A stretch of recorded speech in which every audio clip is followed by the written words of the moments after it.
तब्दीली के साथ बदलते भारत की शान।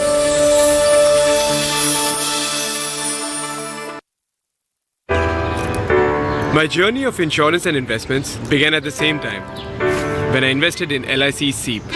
In this fast-moving world, SEEP can balance your funds with security and growth. SEEP will take care of the ups and downs of the market and will give you fruitful results so that you enjoy the ride. And when SEEP is with you, you can soar high. LIC's unit-linked insurance plan SEEP offers savings and protection so that you can soar high in your life. LIC, हर पल आपके साथ।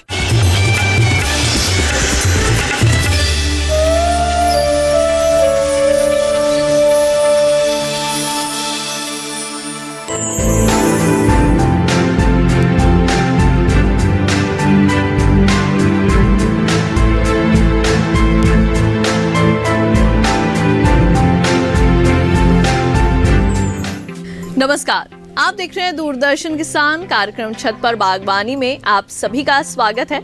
मैं हूं आपके साथ ज्योत्सना टंडन। अपने इस कार्यक्रम के हर एपिसोड में हम आपको टेरेस गार्डनिंग से या फिर गार्डनिंग से संबंधित कुछ ऐसी जानकारियां देते हैं जिससे कि आपको अपनी बागवानी में मदद मिल सके और साथ ही साथ कुछ नई नई बातें भी आप अपने टेरेस गार्डनिंग फैक्ट्स के अंदर जोड़ सके।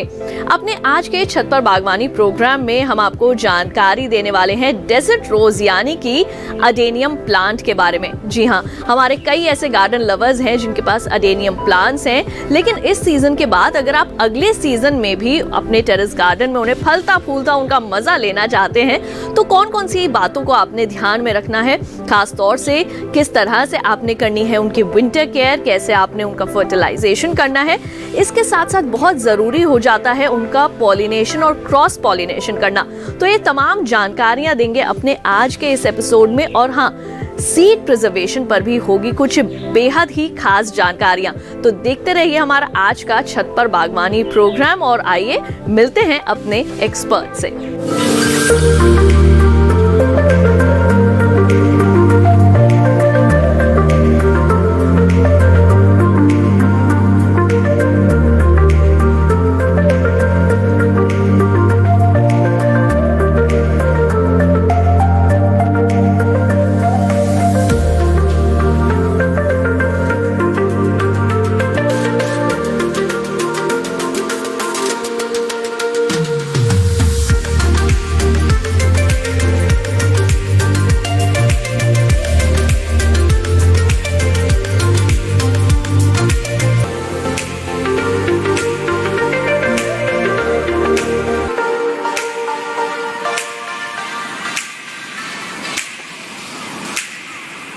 अडेनियम्स की हम जब बात करते हैं तो अप्रॉक्सीमेटली 11 मेन स्पीशीज़ हैं जिनका हम जिक्र करते हैं, जिसमें जो बहुत कॉमन है वो है ओबेसम, उसके बाद अरेबिकम की बारी आती है, फिर श्वाजिकम है और बोहेमियनम है। ये कुछ रेयर वैरायटीज़ में चले जाते हैं। बोहेमियनम या डोफरेंस की बात हम करते हैं। तो ज़्यादा जो चलन में है वो ओबेसम है या अरेबिकम है। ओबेसम में ग्राफ्टिंग पे चलता है ज़्यादातर, तो क्योंकि ओबेसम में कुछ फ्लावरिंग होती है जो बहुत सुंदर होती है, तो उन फ्लावर्स को रिप्रोड्यूस नहीं कर पाते हम। एक्चुअल में होता है क्या है कि उसका जेनेटिक्स चेंज हो जाता है आगे जाके, या उसके अंदर नेक्स्ट स्टेप में चला जाता है वो। तो जो सेम फ्लावर एक प्लांट में आया वो नेक्स्ट जनरेशन में नहीं आएगा, उसके बहुत कम चांसेस हैं कि वो नेक्स्ट जनरेशन में आएगा। तो ओबेसम के अंदर फिर वो ग्राफ्टिंग में चलता है। तो जो बेसिक ओबेसम है जिसमें पिंक फ्लावर आता है, उन पे उन रोजी एडेनियम्स को ग्राफ्ट कर दिया जाता है। कुछ क्रिस्पम की वैरायटीज़ हैं जो कि डिफरेंट कलरिंग देती हैं फ्लावर्स के अंदर, तो उनको भी क्या किया जाता है, ओबेसम के रूट स्टॉक के ऊपर ग्राफ्ट करके आगे स्प्रेड करते हैं। तो इस तरह से बहुत सारी स्पीशीज़, बहुत सारे कलर जो फ्लावर्स के हैं वो इस तरह से चल रहे हैं कि वो ग्राफ्टिंग बेसिस पर ही चल रहे हैं। कुछ स्पीशीज़ हैं जिसमें सीड पॉड ही नहीं बनता, लेकिन वो सब कुछ चाहिए, तो वो क्या होता है, वो स्पीशीज़ भी ग्राफ्ट पे ही चलती हैं। तो ज़्यादातर सबका जो ग्राफ्ट स्टॉक है वो ओबेसम ही है, तो ओबेसम के ऊपर सब ग्राफ्ट कर दिए जाते हैं। और मेजरली जो वाइडली जो लोगों के पास स्पीशीज़ होती हैं वो वही ग्राफ्टिंग वाले अडेनियम्स होते हैं। अडेनियम जो है वो बेसिकली साउथ अफ्रीका की तरफ ये मिलता है, तो डेजर्ट प्लांट है बेसिकली। और बहुत कम पानी की ज़रूरत होती है और हाई टेम्परेचर पे ग्रो होता है। तो जब हम कल्टीवेशन में ले आते हैं तो बेस्ट ग्रोथ लेने के लिए हमारे पास जो टेम्परेचर इसके लिए है वो है 24 से 36 अप्रॉक्स, ये अप्रॉक्सीमेशन होती है। 22 से 24 और 35-36 डिग्री टेम्परेचर के बीच में ये अच्छा चलता है। उससे ऊपर टेम्परेचर चला जाएगा तो उसकी स्किन जो है वो थोड़ी बर्न हो सकती है, ग्रोथ स्लो हो जाती है। और 24 से नीचे जब टेम्परेचर आने लगता है तब भी ऐसा ही होता है कि इसकी ग्रोथ कम हो जाती है। लेकिन एक पार्ट आता है बरसातों का। अब उस समय क्या होता है, वो बड़ी अमेजिंग बात यह है कि जब बरसात आती है तो अडेनियम बहुत अच्छे से ग्रो करता है। उसकी जो कॉडेक्स है, मतलब हम अडेनियम की जब बात करते हैं तो ज़्यादातर लोग उसके कॉडेक्स की वजह से उसको ग्रो करते हैं। उसका जो तना है वो इतना मोटा हो जाता है, वो जो बोनसाई की तरह लगता है, वो सुंदर लगता है, तो उसके लिए ग्रो करते हैं। अब बरसात में वो बहुत तेज़ी से पानी पीता है और मोटा होता चला जाता है। बस उस समय ध्यान यही रखना होता है कि उसकी जो सॉइल है वो ऐसी हो कि उसमें पानी ना रुके, क्योंकि उसमें पानी रुकेगा तो प्रॉब्लम आ सकती है। अदरवाइज़ वो पानी को पीता जाता है और अच्छी हेल्थ ले लेता है।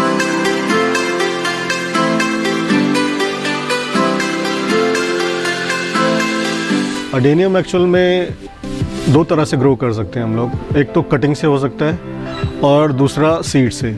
मेजरली हम जो प्रोपगेशन करते हैं वो सीड से करते हैं और कुछ ग्राफ्टिंग पे भी जाता है। सो 3 पार्ट हैं, एक कटिंग से हो गया, एक ग्राफ्टिंग हो गया और सीड से हो गया। तो सीड जर्मिनेशन के बाद जो हमें प्लांट मिलता है उसका कॉडेक्स बहुत सुंदर बनता है। जब हम स्टेम से लगाते हैं तो स्टेम ग्रो कर जाती है, रूट्स भी अच्छी बनती हैं, लेकिन उसका जो कॉडेक्स है वो बहुत काफ़ी लंबे समय के बाद विजिबल होता है कि हाँ कि कॉडेक्स बन गया। अदरवाइज़ वो स्टेम जैसा ही दिखाई देता है, तो उसमें वो खूबसूरती नहीं आ पाती है। और दूसरी बात ग्राफ्टिंग की, तो ग्राफ्टिंग में बहुत सारे प्लांट्स हमारे पास ऐसे हैं जिन पे सीड बहुत कम बनता है या उनकी नेक्स्ट जनरेशन हमें उतनी सुंदर नहीं मिलती या डिफरेंट मिलती है। तो सेम फ्लावर जब हमें चाहिए होता है तो हम उस फ्लावर की कटिंग, उस प्लांट की कटिंग लेते हैं और उसको किसी भी एक रूट स्टॉक पे लगाते हैं। तो रूट स्टॉक के लिए हम बेसिकली ओबेसम्स यूज़ करते हैं। ओबेसम पर हम जिस भी प्लांट की कटिंग लगाएंगे तो सेम जो कटिंग हम जिस फ्लावर की ले रहे हैं, अगली जो ग्रोथ होगी ऊपर की, उस जो कटिंग, ये रूट स्टॉक है हमारे पास, इसके ऊपर हमने जो कटिंग लगाई उसके अंदर जो ग्रोथ होगी वो हमें सेम फ्लावर देगी जिस प्लांट से हमने कटिंग ली है। और नेक्स्ट जनरेशन में अगर उसके हम सीड्स लगा दें तो ऐसे चांसेस कम होते हैं कि वो सेम ही आएगा, क्योंकि रोज़ी अडेनियम्स के अंदर ज़्यादातर ऐसा होता है। तो अरेबिकम्स हम सीड से ग्रो करना प्रेफर करते हैं और रोज़ी अडेनियम्स को हम ग्राफ्ट पे लेके जाते हैं। फर्टिलाइजेशन की बात करते हैं तो फर्टिलाइजेशन में अलग अलग बात, थोड़ा सा उसमें वेरिएबिलिटी है, क्योंकि जहाँ पे हमें फ्लावर्स ज़्यादा चाहिए, ब्रांचिंग अच्छे से चाहिए, तो हमें नाइट्रोजन बढ़ानी पड़ेगी, फास्फोरस देना पड़ेगा। बेसिकली अगर हम अरेबिकम की बात करते हैं तो उनको पोटाशियम और फास्फोरस ज़्यादा चाहिए। लेकिन जब हम ब्रांचिंग चाहते हैं, खूब सारे फ्लावर चाहते हैं, तो हमें उसकी ब्रांचिंग के लिए क्या करना है, उसके लिए हमें नाइट्रोजन भी डालना पड़ेगा। सो वो डिपेंड करता है कि आप किस तरह का प्लांट चाहते हो। अगर किसी प्लांट में खूब ब्रांचिंग है और आप चाहते हो कि खूब अच्छे से बढ़ें वो, तो आपको नाइट्रोजन ऐड करना पड़ेगा। लेकिन अगर आप चाहते हो कि कॉडेक्स चबी बने, मोटा सा बने, तो उसके लिए आपको नाइट्रोजन कट करनी पड़ेगी। जितनी आप नाइट्रोजन कट करेंगे उसका प्लांट का जो साइज़ है वो अच्छा बनता चला जाएगा। तो फास्फोरस और पोटाशियम की मात्रा आपको बढ़ानी पड़ेगी। अडेनियम प्लांट्स जो है वो बेसिकली डेजर्ट का प्लांट है, और जैसे जब हम रेगिस्तान की बात करते हैं तो फिर वहाँ की मिट्टी भी अलग होती है। तो अडेनियम जब ग्रो करना है हमें अपने यहाँ पे लाकर, तो रेगिस्तान का उसको माहौल तो देना पड़ेगा ना। तो उसके लिए क्या करेंगे हम, तो उसकी मिट्टी का भी चयन करना पड़ता है। उसकी मिट्टी हमें थोड़ी सी विशेष रूप से बनानी पड़ेगी। अगर हम ये जो घर में मिट्टी मिलती है ना, जिसमें हम गार्डन में प्लांट्स लगाते हैं, अगर उसी मिट्टी में लगा देंगे तो क्या होगा, हो सकता है कुछ टाइम अच्छे से ग्रो करे, लेकिन बरसात आएगी और उसमें पानी इकट्ठा हो जाएगा, क्योंकि वो मिट्टी नम हो जाती है, तो वो ख़राब हो सकता है। तो इसके लिए हमें कुछ विशेष सॉइल मिक्स बनाना पड़ेगा, जिससे कि हम अपने प्लांट को सेफली इस एनवायरनमेंट में ग्रो करें।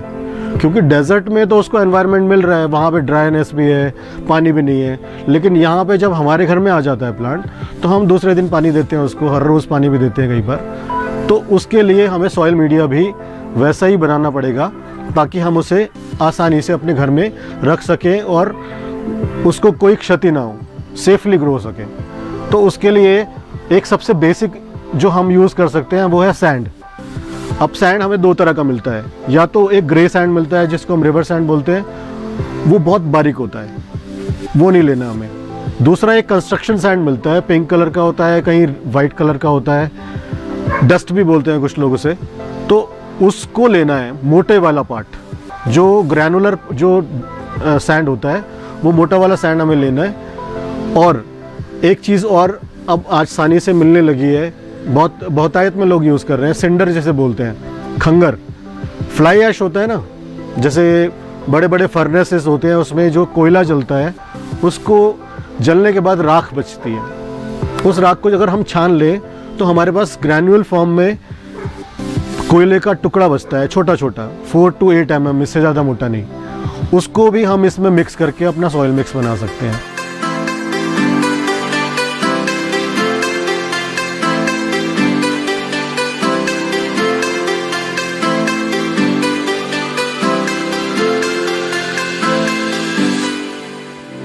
प्रोग्राम में टाइम हुआ है एक छोटे से ब्रेक का। जल्द लौटेंगे वापस कुछ और फैक्ट्स के साथ। आप देखते रहिए दूरदर्शन किसान।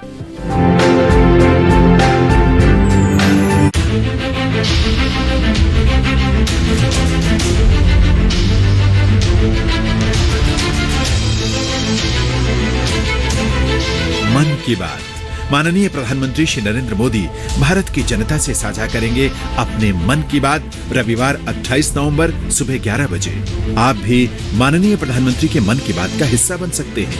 इसके लिए आप अपने सुझाव 26 नवंबर तक टोल फ्री नंबर 1800-117800 पर रिकॉर्ड कर सकते हैं या माईगॉव के ओपन फोरम में पोस्ट कर सकते हैं। तो याद रखें, रविवार 28 नवंबर सुबह 11 बजे मन की बात।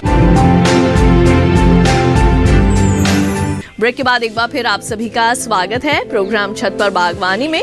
आइए कार्यक्रम में बढ़ते हैं आगे।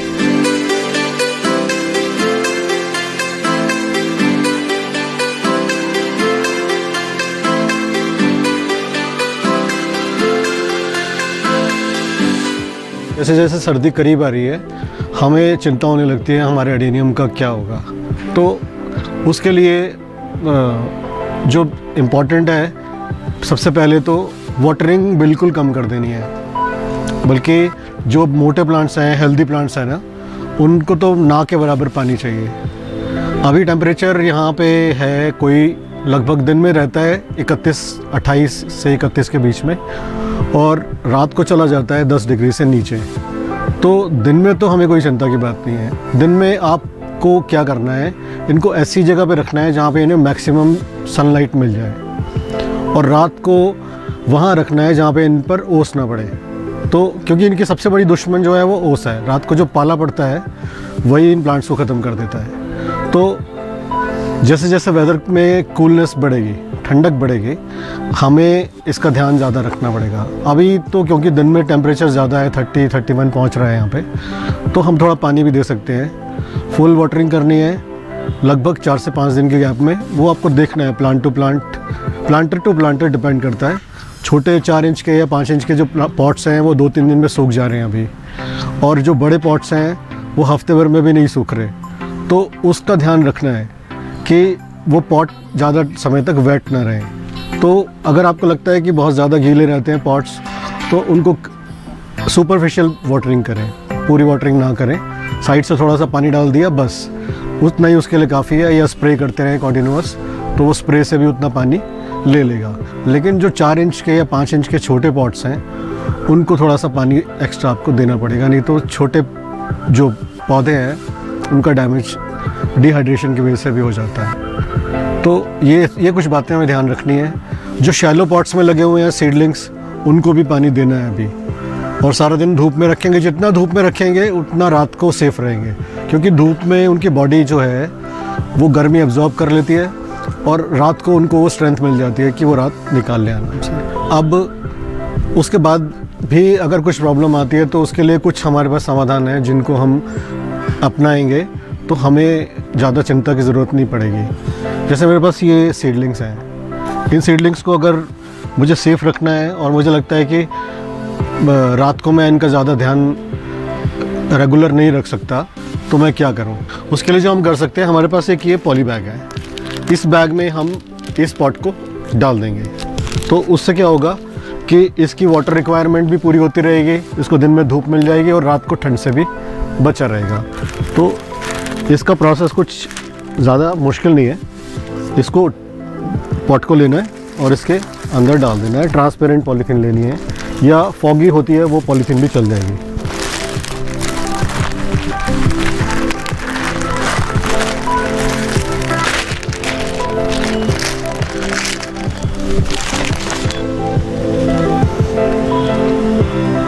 अब ये इसका पॉली हाउस तैयार हो गया, ठीक है। इसको अब हमने क्या करना है, जब तक टेम्परेचर हाई है, जैसे अभी 30-31 के करीब टेम्परेचर है दिन में, तो इसको अगर हम ज़्यादा बंद रखेंगे तो हीट बहुत ज़्यादा हो जाएगी अंदर। तो हम क्या कर सकते हैं, सुबह इसको खुला छोड़ देंगे।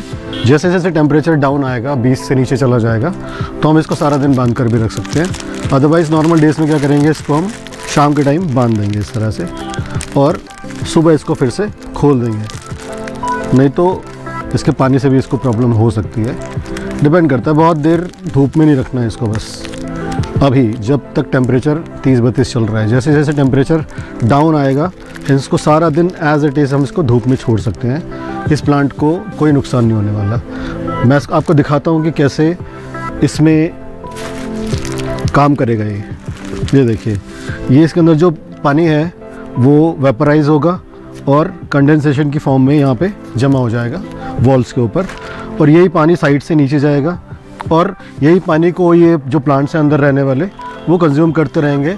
और हमें जब तक डॉर्मेंसी चल रही है हमें इसको खोलने की बिल्कुल ज़रूरत नहीं पड़ेगी।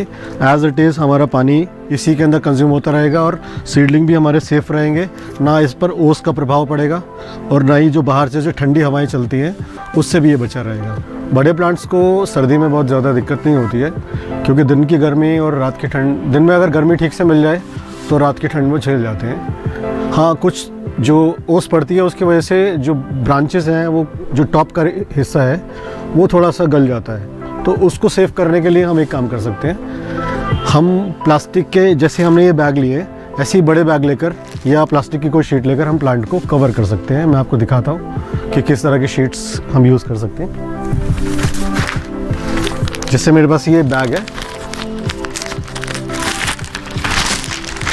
इसको इस तरह से खोल के और प्लांट के ऊपर पूरा इस तरह से हम कवर कर सकते हैं। एक तरीका तो ये है। और अगर हमारे पास बहुत सारे प्लांट हैं तो हम इसी तरह की हमें ट्रांसपेरेंट शीट मिल जाती है मार्केट से, तरपाल टाइप का होता है वो लंबा सा, और आप उसको पूरे को उसी से कवर कर दीजिए रात को, ताकि ओस ना पड़े, पाला ना लगे प्लांट को, और दिन के अंदर आप उसको हटा सकते हैं। यही काम जो जनवरी-फरवरी में बारिश होती है उस समय भी आप कर सकते हैं, तो बारिश से भी बचा रहेगा प्लांट और सर्दी से भी बचा रहेगा। तो विंटर केयर का एक मेजर पार्ट यही है कि हमें प्लांट को पाले, ओस और सर्दी में होने वाली बरसात से बचाना है।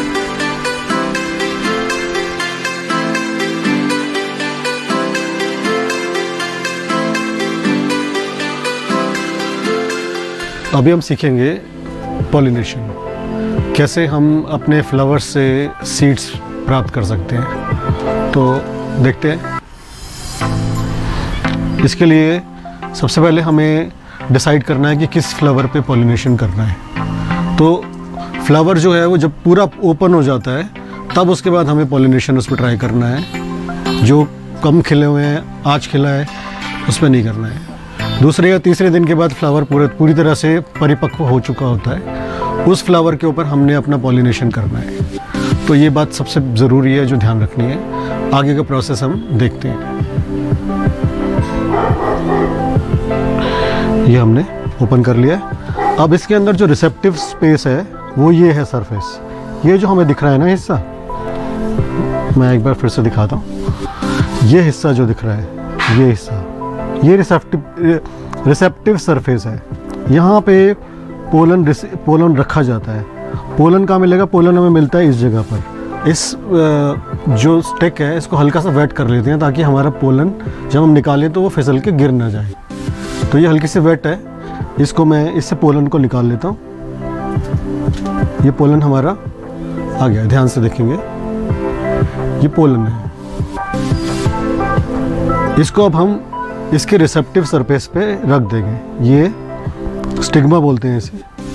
ये यहाँ पे हम इसको ऐसे लगा देंगे, बस बड़े हल्के से लगाना है, डैमेज नहीं होना चाहिए। और उसके बाद इस फूल को हम क्लोज़ कर देंगे, या तो किसी टेप से क्लोज़ कर सकते हैं या इसी तरह से स्टिक से इसे बंद कर दीजिए ताकि इसमें कोई और पॉलिनेटर आकर इस पॉलिनेशन को ख़राब ना कर दे। ये जो हैंड पॉलिनेशन किया जाता है उसका पर्पस ये है कि हमें जो स्पीशीज़ है उसकी एग्जैक्ट फ्लावरिंग मिल जाए या सिमिलर हमें वैसा ही प्लांट मिल जाए। इसलिए हम कोशिश करते हैं कि हाथ से पॉलिनेशन करें और हमें ये सेम ब्रीड, ये मेरे पास जो प्लांट है ये याक यमन कहलाता है, अरेबिकम की फॉर्म है। तो इसको सेम ब्रीड को लेने के लिए मुझे इसी के फ्लावर्स को आपस में पॉलिनेट करना होगा, तभी मुझे सेम ब्रीड मिलेगी। अब हम क्रॉस पॉलिनेशन करेंगे। तो क्रॉस पॉलिनेशन एक्चुअल में है क्या है पहले वो समझ लेते हैं। एक ये प्लांट है और एक ये प्लांट है। जब हमें दोनों के कैरेक्टरिस्टिक्स किसी और प्लांट में चाहिए, हम कुछ नई ब्रीड निकालना चाहते हैं, तो उसके लिए तब हम क्रॉस पॉलिनेशन करते हैं ताकि इसका कुछ उसमें चला जाए, उसका कुछ नई ब्रीड निकल कर हमारे पास कोई नई वैरायटी निकल कर आए। तो मैंने एक ये अरेबिकम लिया है, एक ये श्वाजिकम लिया है। तो दोनों को ट्राई करते हैं क्या ब्रीड हमें मिल के आती है। तो इसका पोलन मैं इसमें रखूँगा और इसका जो पोलन है वो इसमें रखूँगा। ये एक कोशिश करके देखते हैं। इसका पोलन हमने निकाल के ये यहाँ रख लिया है। ये छोटा सा है, ध्यान से देखिए, ये बहुत बारीक सा है, आपको शायद दिखे ना। अब ये वाला जो फ्लावर है इसको भी हम जैसे पॉलिनेशन पीछे किया था इसको भी ओपन करेंगे। इसको हमने ओपन कर लिया। अब क्या करेंगे, इसका पोलन हम निकाल लेंगे और इसके पोलन को अब हम लगाएंगे इस वाले फ्लावर पे। ये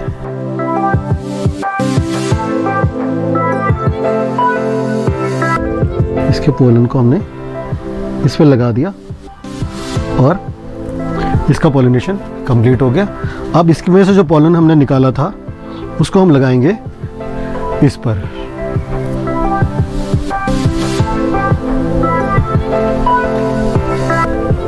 और इसको हम बंद कर देंगे।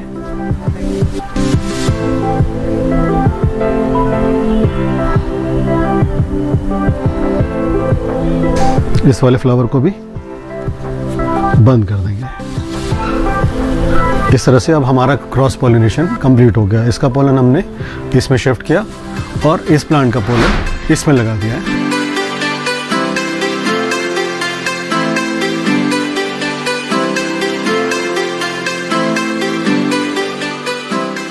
हमारे पास कुछ सीड्स हैं और इनको हम देखेंगे कैसे प्रिजर्व कर सकते हैं। उसके लिए जो हमें ज़रूरत है टिश्यू पेपर या न्यूज़पेपर ले सकते हैं अगर ये ना हो। और ये जिप लॉक बैग होता है, इसमें इस तरह से जिपर लगा होता है, यहाँ पे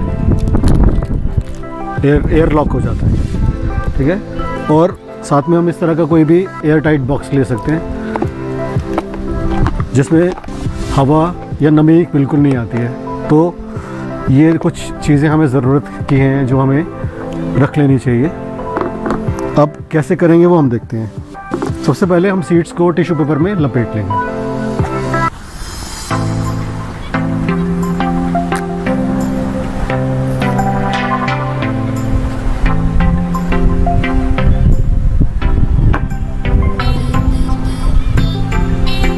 ये सीड्स है हमारे पास, इसको मैंने टिश्यू पेपर पर रख लिया है। अब इसको हम फोल्ड करेंगे। ये चारों तरफ से इसको फोल्ड कर देना है, कोई सीड दबे ना, ध्यान रखना है। ये हल्के हाथ से इसको हमने, ये हमारे पास फोल्ड हो गया। अब हमने क्या करना है, इसको एक इस जिप लॉक बैग में डाल देना है।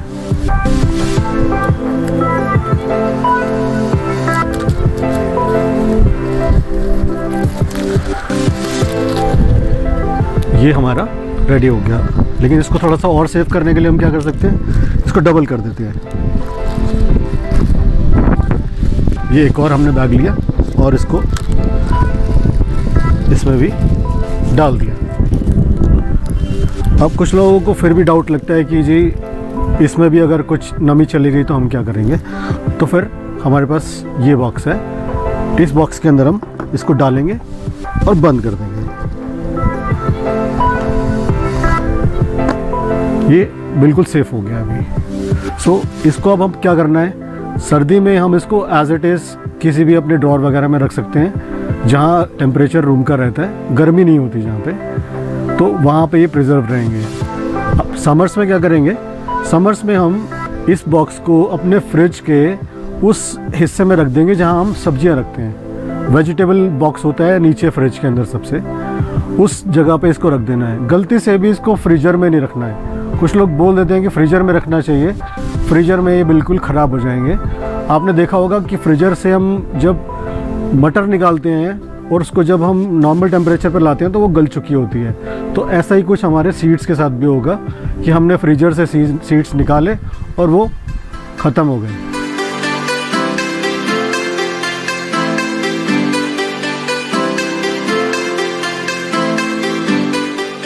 गार्डन लवर्स, अपने आज के इस एपिसोड में हमने आपको डेजर्ट रोज यानी कि अडेनियम के बारे में दी कुछ बेहद ही खास जानकारियां, और हम उम्मीद करेंगे ये जानकारियां आप सभी के जरूर काम आएंगी। तो हमारे आज के छत पर बागवानी कार्यक्रम के इस एपिसोड में बस इतना ही। हमारी पूरी टीम को दीजिए इजाजत। आप देखते रहिए दूरदर्शन के साथ। नमस्कार।